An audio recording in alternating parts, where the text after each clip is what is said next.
Write in the comments which country you're watching from and which sultan fascinates you the most. If you're interested in the hidden stories of the Ottoman Empire, subscribe to the channel. Tonight, we descend into the darkest chapter of the imperial court, a story whispered in the shadowed halls of Topkapi Palace, of a sultan so consumed by paranoia and desire that he committed an act of unimaginable horror. They called him Ibrahim the Mad. But was he truly insane, or a broken man forged in a crucible of fear? We explore the mind of the ruler who, legend says, ordered 280 of his concubines to be bound in sacks and drowned in the cold, dark waters of the Bosphorus. This is the story of power, trauma, and the fine line between a monarch and a monster.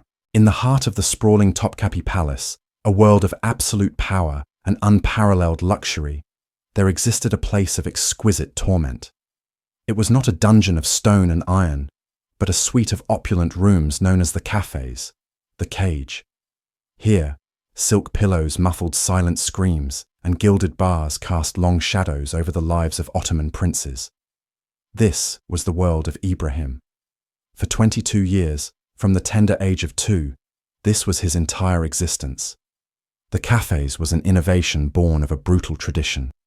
For centuries, new sultans had inaugurated their reigns with the blood of their brothers, a practice known as fratricide, sanctioned to prevent civil war. The cage was meant to be a more humane alternative, but it merely traded a swift death for a slow psychological decay. Within its walls, Ibrahim was a prisoner of his own bloodline. He lived with the ghosts of his older brothers, Bayezid, Suleiman, and Kösem, all executed by their reigning sibling, the formidable Murad IV. Every footstep in the corridor, every unexpected knock, could signal the arrival of the royal executioners, the deaf-mute giants who carried out the Sultan's will with a silken bowstring. He was surrounded by beauty, Iznik tiles that shimmered like jewels, windows that offered tantalizing glimpses of the Bosphorus. But it was a beauty that mocked his confinement. His companions were a handful of servants and concubines, all carefully chosen, all potential spies. His only constant, his anchor, and perhaps his chief warden, was his mother, the powerful Kösem Sultan. She protected him, nurtured him, but her love was a suffocating blanket, another layer of control in a life devoid of freedom. In this gilded prison, time itself became a form of torture. The days bled into one another, marked only by the changing light through the latticework. Here, a prince learned not how to rule, but how to fear, and Ibrahim became a master of fear, a connoisseur of paranoia.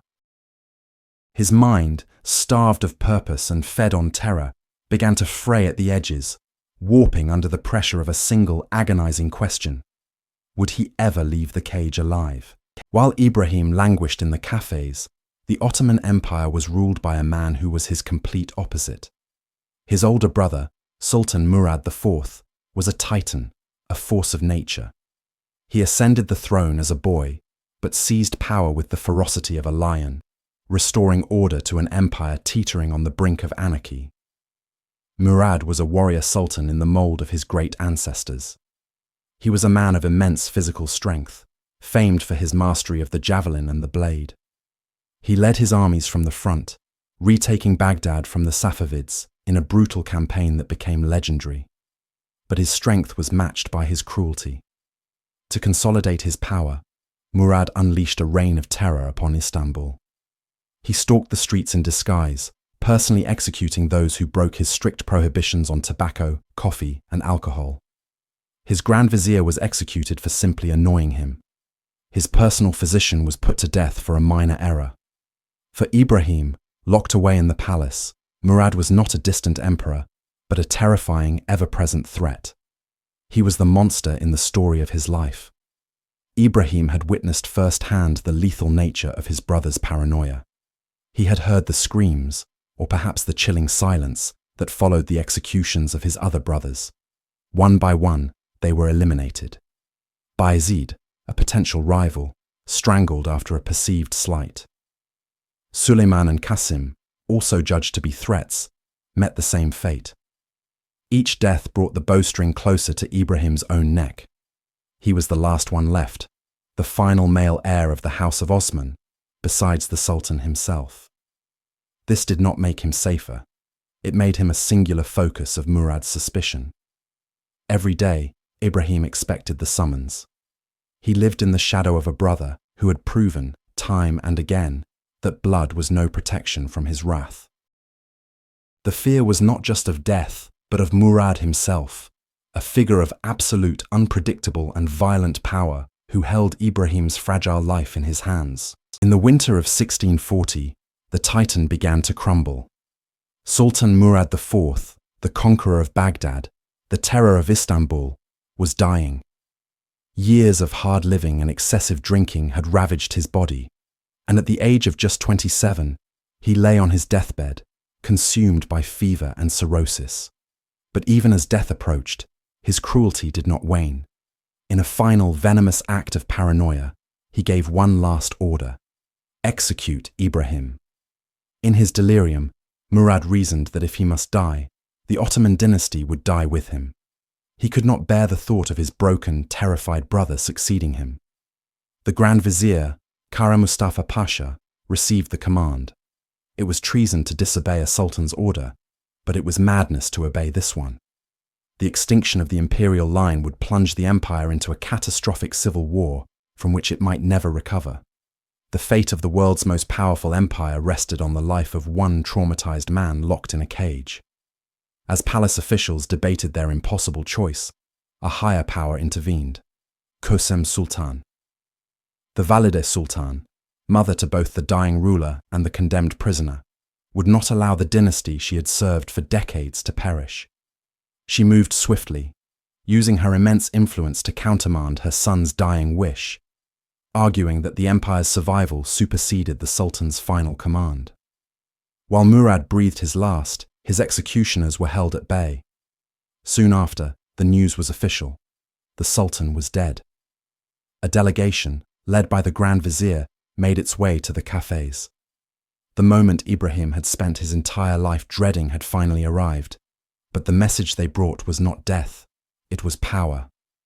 They stood before his sealed door, prepared to announce that he, the forgotten prince, was now the Padishah, the master of the world. They knocked, and the sound echoed in the silent chambers. Inside, Ibrahim did not hear an invitation to a throne. He heard the footsteps of his executioners. When the Grand Vizier proclaimed, "The Sultan your brother is dead. Come forth and ascend the imperial throne," the response from within the cafes was not acceptance, but pure terror. A voice, hoarse from disuse and shaking with fear, screamed back from the darkness: "I do not want it. You are liars. My brother is alive and you have come to kill me." Ibrahim, convinced this was an elaborate and cruel trap set by Murad, refused to open the door. He began barricading it with furniture, his panic escalating into hysteria. The most powerful men of the Ottoman Empire were left standing helplessly in a corridor, pleading with their new sovereign to accept his destiny. They swore oaths, they begged, they reasoned, but the prince inside was deaf to their words, trapped in a prison of his own mind. For hours, the bizarre standoff continued. The empire was without a ruler, its future held hostage by the very man who was meant to secure it. It was Kösem Sultan, his mother, who understood the depth of his trauma. She knew that words and oaths would never penetrate the walls of paranoia he had built around himself. He needed proof, irrefutable, physical proof. She gave a grim order. The body of Sultan Murad IV was brought from the royal bedchamber and carried through the palace corridors. The corpse of the fearsome warrior, now cold and still, was placed directly before the door of the cafes. Kösem called to her son, her voice firm. "My lion," she said, "your brother, who you feared, is dead. Come out and see for yourself. The throne awaits you, and you alone." Hesitantly, the door creaked open. Ibrahim emerged, blinking in the torchlight, his eyes wide with a mixture of disbelief and horror. He stared at the lifeless form of the brother who had haunted his every waking moment. Trembling, he reached out a hand and touched Murad's cold skin. Only then, with the chilling reality of death beneath his fingertips, did the truth finally sink in. The shadow was gone. He was safe. He was the Sultan. The terrified prince slowly walked out of his cage, a broken man stumbling towards a throne he never wanted. In the immediate aftermath of Murad IV's death, the Topkapi palace held its breath. The throne was now occupied by a man who had spent 2 decades expecting a silk cord, not a crown. Ibrahim, fragile and terrified, was a sovereign in name only. The true power, the hand that steadied the trembling empire, belonged to his mother, the Valide Sultan Kösem. A veteran of the palace's deadliest games, Kösem had navigated the reigns of 6 sultans, and she was not about to let the dynasty crumble under her own son. She emerged from the old palace not just as a mother, but as the official regent, a position of unprecedented authority for a woman in Ottoman history. In those early years, her rule was a necessary balm. She appointed and dismissed grand viziers, corresponded with foreign ambassadors, and managed the state treasury with a firm, experienced hand. The empire, weary from Murad's brutal efficiency, found a moment of respite. But this was a gilded cage for Ibrahim. While Kösem governed, he remained a prisoner of his past, secluded within the palace walls. His mother's protection, which had saved his life, now stifled his growth. He was shielded from the responsibilities of rule, his days filled with court jesters and dwarfs, childish distractions from the weight of a crown he never learned how to wear. Kösem's gambit was to preserve the dynasty by controlling its weakest link. She believed she could manage her son, could contain his broken mind while she managed the world outside. It was a strategy born of love and ambition, but it created a power vacuum in the Sultan's own soul, an emptiness that would soon be filled by far darker and more destructive impulses. As the years of Kösem's regency passed, Ibrahim began to stir. The traumatized prince, long content with simple distractions, started to develop an appetite, not for governance, but for sensation. His first true assertion of will was not in the divan, but in the perfumer's workshop. He became utterly consumed by scents, particularly the rare and costly aroma of ambergris. He demanded that his chambers, his clothes, and even his beard be constantly perfumed with it. The air in his presence grew heavy, an opulent fog of musk and spice that seemed to insulate him from the mundane realities of statecraft. This obsession with scent was a gateway. From there, his focus turned entirely to the harem, the one domain where his word was absolute and his fantasies could be made real. He began a feverish quest for new and exotic women, dispatching agents across the empire and beyond to find concubines who met his increasingly specific and bizarre criteria. His particular fixation was on large, corpulent women, whom he called his Samanthas, or quails. He would shower them with jewels and estates, elevating them to positions of incredible influence overnight. The harem, once a structured and hierarchical institution, devolved into a chaotic theatre for the Sultan's whims. Lavish, nocturnal festivities became the norm, with music and feasting lasting until dawn. Here, surrounded by fragrant oils, luxurious fabrics, and the women he commanded, Ibrahim found a fleeting sense of control. He was no longer the trembling boy in the cage, but a god in a garden of earthly delights. The empire, however, was beginning to pay the price for its master's hedonism. Ibrahim's descent into sensory obsession soon fixated on a singular, impossibly extravagant desire: sable fur. This was not merely a taste for fine clothing, it was a mania that threatened to bankrupt the state. It began with a simple request for a sable-lined coat, but quickly escalated into a decree of breathtaking madness. The Sultan commanded that the walls and floors of his private apartments in the Topkapi palace be entirely upholstered in the precious pelts of sable and ermine. The cost was astronomical. Sable, trapped in the freezing wilds of Russia, was one of the most expensive commodities in the world. To acquire the sheer quantity Ibrahim demanded, the treasury was bled dry. New punishing taxes were levied on the populace, on merchants, and on the clergy, all to fund the Sultan's tactile fantasy. The Grand Vizier, Kara Mustafa Pasha, who had tried to bring order to the state's finances under Kösem's regency, watched in horror. His attempts to curb the Sultan's spending were met with rage. Ibrahim, insulated by his perfumed, fur-lined reality, could not comprehend fiscal limits. For him, the empire was a magical chest from which he could pull endless treasure. This sable period marked a critical turning point. It was no longer just about personal decadence, it was about the Sultan's complete and dangerous detachment from his role. While his subjects paid for his obsession with their livelihoods, Ibrahim would spend hours in his fur-lined rooms, caressing the walls, finding a strange, silent comfort in the softness. The empire was no longer being steered by a regent or a sultan, but by the frantic, insatiable whims of a man trying to swaddle himself against the harshness of a world he refused to face. The harem, once Ibrahim's ultimate sanctuary of pleasure, began to transform in his mind into a nest of vipers. The very women he had elevated and showered with gifts became objects of intense suspicion. His psychological fragility, which had previously manifested as hedonism, now curdled into a deep and terrifying paranoia. The catalyst was a whisper, a rumor, perhaps planted by a rival concubine or a scheming courtier, that one of his favorites had been unfaithful. The allegation, likely baseless, struck at the core of Ibrahim's fragile ego. The idea that his absolute authority within these walls could be defied shattered his fantasy of control. His reaction was not one of measured investigation, but of wild, collective punishment. He began to see conspiracy in every glance, betrayal in every shared secret.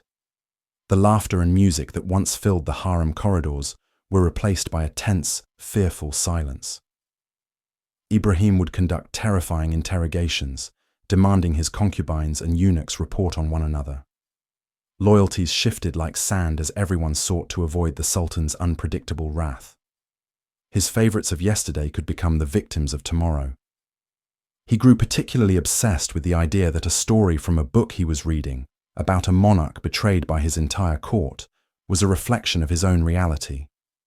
He confided in one of his spiritual advisors that he believed his concubines were being secretly visited by men from outside the palace. The seed of paranoia had taken root in the fertile ground of his madness, and it was beginning to bear monstrous fruit. The stage was now set for an atrocity, an act so horrific it would forever define his reign and seal his dark legacy.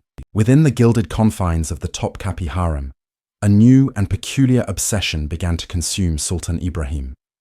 The trauma of the cage, the Kafes, had left deep, unhealed wounds upon his psyche. He sought solace not in statecraft or conquest, but in increasingly bizarre sensory experiences. His latest fixation was a strange and desperate one. He desired the fattest woman in the world. This was not a mere preference. It was a command, an imperial quest. Agents were dispatched across the vast expanse of the Ottoman Empire, from the Balkans to the Levant, with this singular, unprecedented directive. They were to find a woman of such immense proportions that she would eclipse all others. The search ended not in some distant province, but in Constantinople itself. An Armenian woman, whose name has been lost to history, but who was given the court name Shekapare Hatun, or Sugar Cube, was found. She was brought before the Sultan, a living monument to his strange desire. Ibrahim was instantly captivated, utterly enthralled. He showered her with gold, jewels, and the finest silks. He elevated her above all others in the harem, granting her the prestigious title of Haseki Sultan. It is said he was so infatuated that he would have her tell him stories for hours, feeding her sweets with his own hands. To the court, this was more than an eccentricity. It was a terrifying symptom of a mind untethered from reality. While the empire faced whispers of unrest and financial strain, its ruler was lost in a private world, seeking comfort in a fetish born from a deep psychological abyss. His quest for the largest woman was a search for an all-encompassing, maternal presence, a desperate attempt to fill the void left by decades of fear and isolation. But for those who watched, it was a clear sign that the Sultan was not just eccentric. He was dangerously unstable. As Ibrahim's mental state deteriorated, the palace filled with a new kind of courtier, a shadowy procession of healers, mystics, and outright charlatans. The Sultan was plagued by crippling headaches and violent fits of rage, and the most respected physicians of the age were powerless to help him. Their rational, science-based remedies offered no relief. This failure created a power vacuum, one that was eagerly filled by those who dealt in the supernatural. Chief among them was a man named Hussein Effendi, who would become known to history as Chinchi Hocha, the Jinni Master. Originally a provincial cleric of little note, Chinchi Hocha claimed to possess powerful spiritual knowledge, the ability to command spirits and create potent talismans. He was brought before the tormented Sultan, and through a combination of folk medicine, hypnotic suggestion, and sheer force of personality, seemed to soothe Ibrahim's afflictions. The Sultan was convinced. Almost overnight, Chinchi Hocha became one of the most powerful men in the empire. He was granted palaces, vast estates, and eventually appointed chief judge of Anatolia, a position for which he had no qualification. His remedies were elaborate and theatrical, incantations whispered over water, amulets inscribed with cryptic symbols, and potions of dubious origin. He and others like him preyed on Ibrahim's fears and superstitions, whispering advice in his ear that had nothing to do with medicine and everything to do with enriching themselves and eliminating their rivals. They became a shield, isolating the Sultan from his ministers and from reality itself. The affairs of state were now being influenced not by seasoned viziers, but by mystics who read omens in the stars and claimed to exorcise demons from the Sultan's mind. The heart of the Ottoman government was no longer a council of state, but a séance chamber. The growing chaos in Ibrahim's mind inevitably spilled into the Divan, the imperial council where the empire was governed. Here, paranoia became policy, and the slightest misstep could cost a man his life. The fate of Grand Vizier Salih Pasha serves as a chilling testament to the terror that gripped the court. Salih Pasha was a competent, if unexceptional, administrator, struggling to keep the ship of state afloat amidst the storm of the Sultan's whims. His downfall came not from a grand political conspiracy, but from a trivial matter of state revenue and a carriage. Ibrahim, influenced by his favorite concubines and the ever-present Chinchi Hocha, demanded that Salih Pasha confiscate the property of a wealthy merchant. The Grand Vizier, adhering to the law, hesitated. This flicker of defiance was all it took. In a separate incident, Ibrahim's obsession with sable fur and amber led him to impose a deeply unpopular tax. When Salih Pasha reported the public's discontent, Ibrahim perceived it as a personal betrayal. The final straw was a perceived slight involving the Sultan's carriage. Enraged by a combination of these offences, Ibrahim summoned his Grand Vizier. There was no trial, no debate. There was only the Sultan's fury.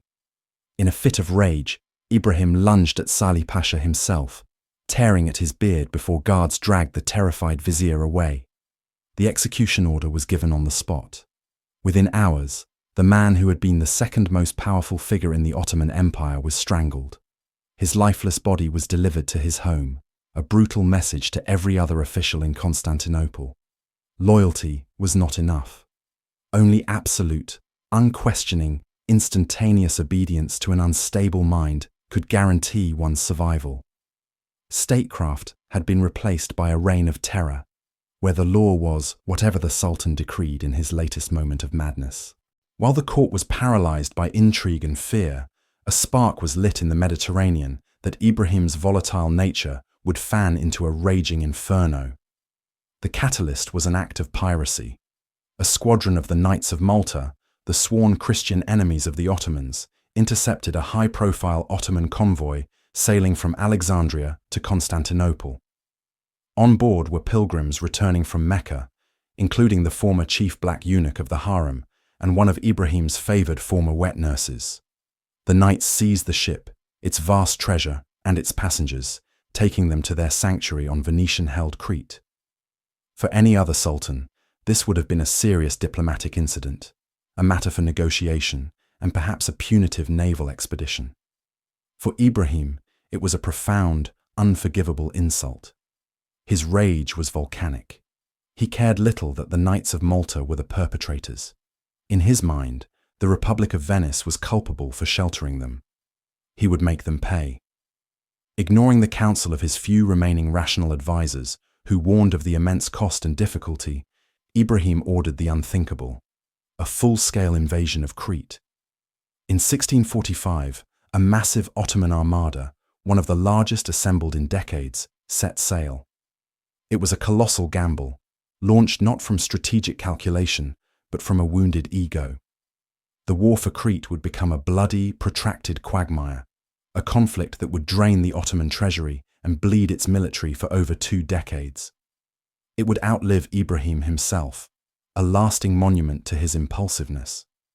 He had sought to project an image of fearsome power, to wash away a personal insult with the blood of his enemies. Instead, he had plunged his empire into a costly and draining war it could ill afford, all to soothe the fragile pride of a broken man. While the spectre of war lingered over the Aegean, a different kind of decay was eating away at the heart of the Ottoman Empire. Bankruptcy. Ibrahim's reign was not merely extravagant, it was a systematic dismantling of the state's fiscal foundations. The treasury, once overflowing with the spoils of conquest from Suleiman's era, was now a hollowed-out cavern, echoing with the demands of a sultan whose appetites were insatiable. His obsession with sable fur became legendary. Edicts were dispatched to the farthest corners of the empire, demanding that entire palaces be lined with the precious pelts. Governors were ordered to hunt for the finest furs, and failure to meet the sultan's desires could mean demotion, or worse. He craved ambergris, the fragrant oceanic treasure, in such quantities that imperial agents scoured the coastlines of the known world. These were not the calculated displays of power of his predecessors.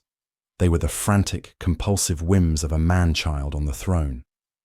To fund this hedonism, Ibrahim and his corrupt Grand Vizier, Ahmed Pasha, turned the empire into a marketplace. Every high office of the state was for sale to the highest bidder.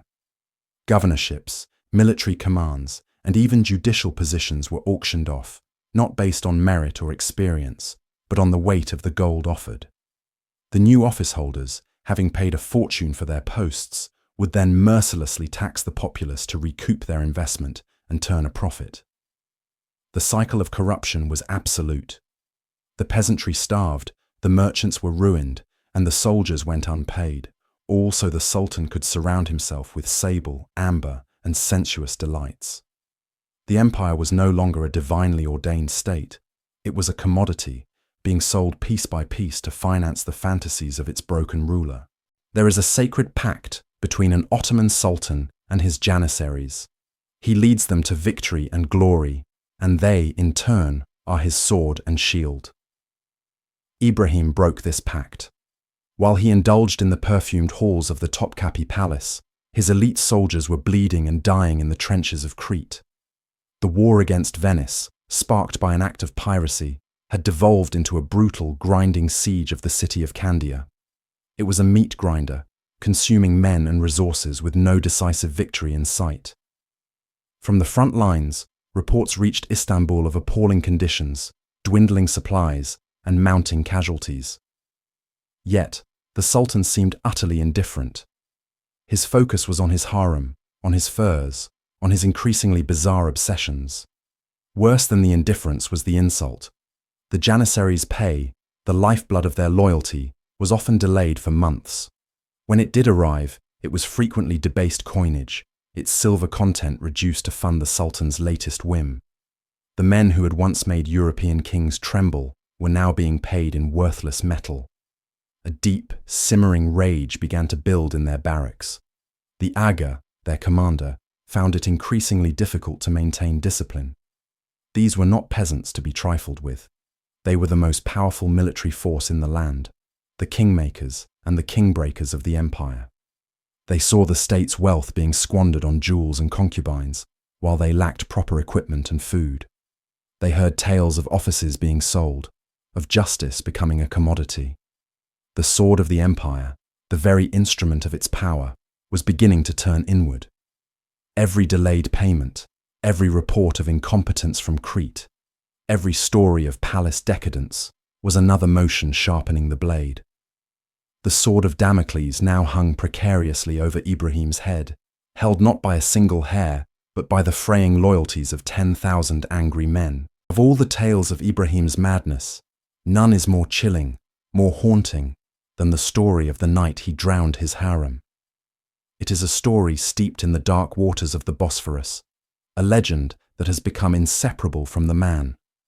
Whether it happened exactly as told is debated by historians, but its existence speaks volumes about the terror he inspired. The story goes that one day, a whisper reached the Sultan's ear. A rumor, perhaps planted by a rival, perhaps a figment of his own paranoia, claimed that one of his concubines had been unfaithful. But in his fractured mind, suspicion of one became condemnation of all. He could not root out the single supposed traitor. Consumed by a towering rage and a profound sense of betrayal, he made a decision of unparalleled cruelty. He commanded his chief black eunuch to round up the entire harem. Nearly 300 women, some say 280, were bound, forced into weighted sacks, and loaded onto boats.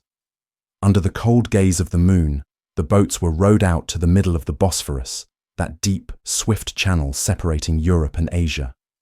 Then, one by one, the sacks were cast into the unforgiving current. There were no trials, no accusations, just a silent, horrific purge. The only survivor, according to the legend, was Kösem Sultan, saved because she had already given him his heir, the future Mehmed IV. For the rest, the dark water was their grave. This act, real or symbolic, represents the ultimate nadir of Ibrahim's reign. It was the moment his private madness spilled out of the palace walls and became an act of monstrous, public horror. It was a crime not just against people, but against the very concept of divine justice that the Sultan was supposed to embody.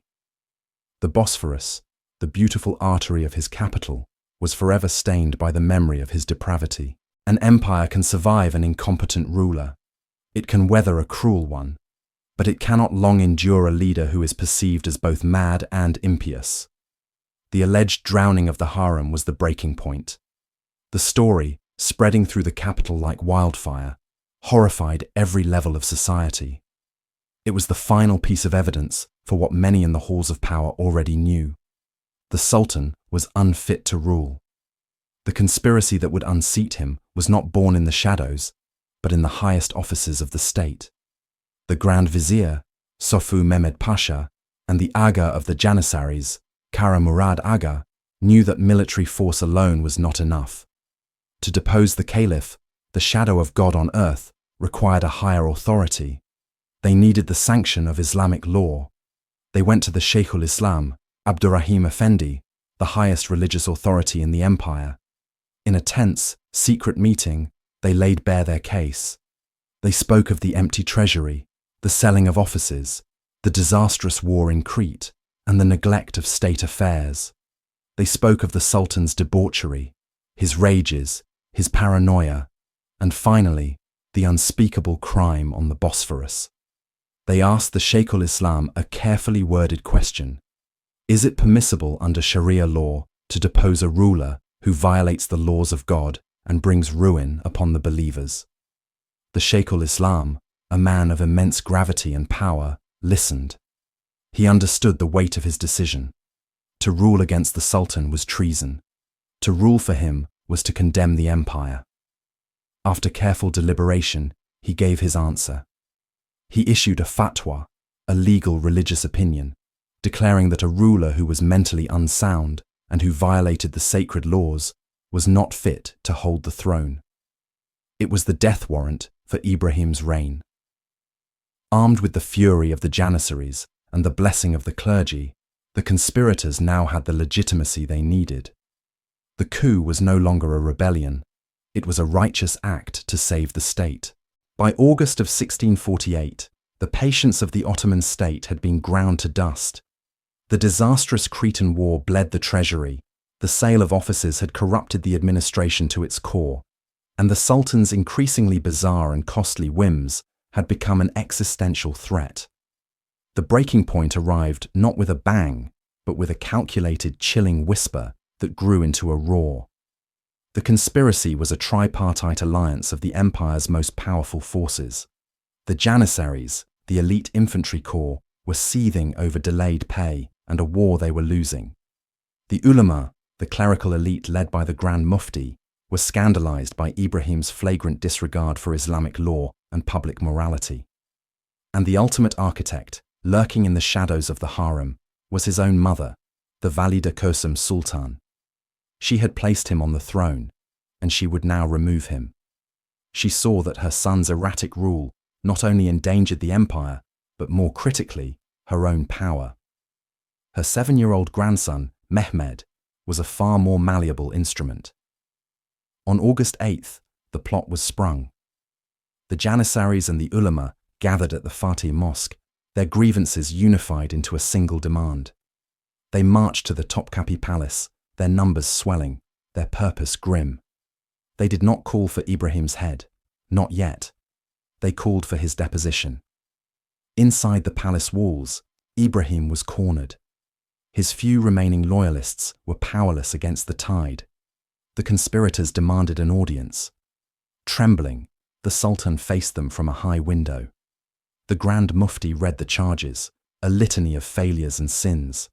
They demanded he abdicate in favor of his son, Mehmed. It was the ultimate betrayal. The state he was meant to embody was rejecting him.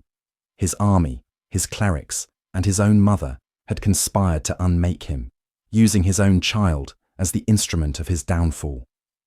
The palace, once his playground of absolute power, had become the stage for his public humiliation. For Ibrahim, the world had inverted. One moment, he was the shadow of God on earth, his every whim law. The next, he was a prisoner. His destination was a place that haunted his darkest nightmares, the Kafes, the cage. This was the gilded prison where he had spent 22 years of his life, listening for the footsteps of his brother Murad's executioners, his mind fraying in the silent, opulent terror. To be returned, there was not just an imprisonment. It was a psychological torture tailored to his deepest fears. The cheers he heard from the palace courtyards were not for him. They were for his 7-year-old son, now Sultan Mehmed IV. Every sound from the outside world was a reminder of his powerlessness. The man who had commanded armies and drowned women on a whim now had his meals pass through a slot in the door. His universe shrank to a few exquisitely decorated rooms, the very same rooms that had almost destroyed his sanity once before.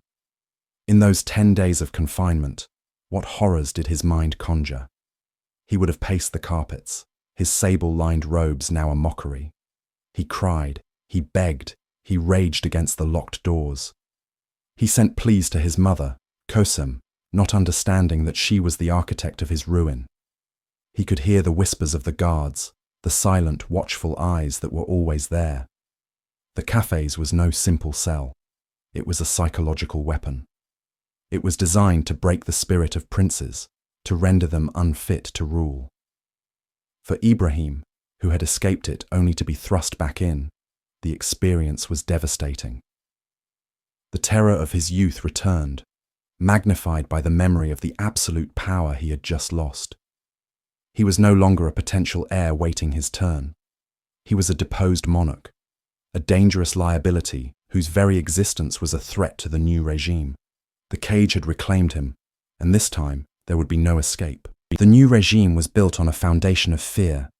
As long as Ibrahim lived, even locked away in the Kafes, he remained a symbol. A faction could rise, a loyalist could rally the troops, a counter-coup could be staged in his name. The deposed sultan was a ghost haunting the corridors of power, and his presence terrified the very men who had imprisoned him. Kösem Sultan and the Grand Vizier, Sofu Mehmed Pasha, knew that the situation was untenable. A debate raged in the divan. Executing a sultan, a caliph, was a monumental taboo, a sin that could unravel the cosmic order. Yet, the alternative, constant simmering instability, was equally terrifying. The Grand Mufti was consulted. Under immense political pressure, he issued a fatwa, a legal opinion that sealed Ibrahim's fate. It declared that if there are two caliphs, one must be killed. The law of necessity, the preservation of the state, would override the sanctity of the Sultan's life. The verdict was delivered. On August 18, 1648, just 10 days after his deposition, the executioners were sent to the Kafes.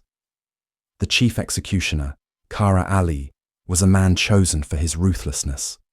When Ibrahim saw them enter his chamber, carrying the silk cord, the traditional bloodless method for executing royalty, he understood. The end had come. But he would not go quietly. The terrified man who had spent a decade cowering in this very prison found a final desperate surge of defiance. He fought back, screaming curses at the ulama, at his mother, at the state that had betrayed him. He clung to life with a primal terror. It took several men to subdue him. As the silk cord was tightened around his neck, his last cries were silenced by the ornate walls of his lifelong prison. The 33rd Sultan of the Ottoman Empire was dead. His body was unceremoniously carried out of the palace and buried near the Hagia Sophia, a final quiet end to a reign of tumult and terror. With Ibrahim's death, a collective sigh of relief echoed through the halls of Topkapi. His reign was officially condemned as a period of chaos and degeneracy. The narrative was simple, clean, and politically convenient. He was Ibrahim the Mad, an aberration, a mentally unstable ruler whose madness nearly destroyed the empire. This verdict, crafted by his enemies to justify his deposition and execution, has largely dominated history for centuries. But is it the whole truth? To label him simply as mad is to ignore the crucible that forged him. For 22 years, from childhood to manhood, Ibrahim lived in the Kafes under the constant threat of execution by his brother, Murad IV. This profound, prolonged trauma would undoubtedly inflict deep psychological wounds on any person. He emerged into the light, not as a prince trained for governance, but as a terrified survivor with no experience of the outside world, suddenly handed absolute power.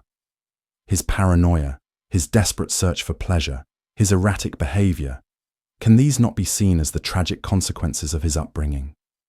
His reign was undeniably disastrous. He was cruel, profligate, and a catastrophic administrator. Yet, his story is also that of a victim.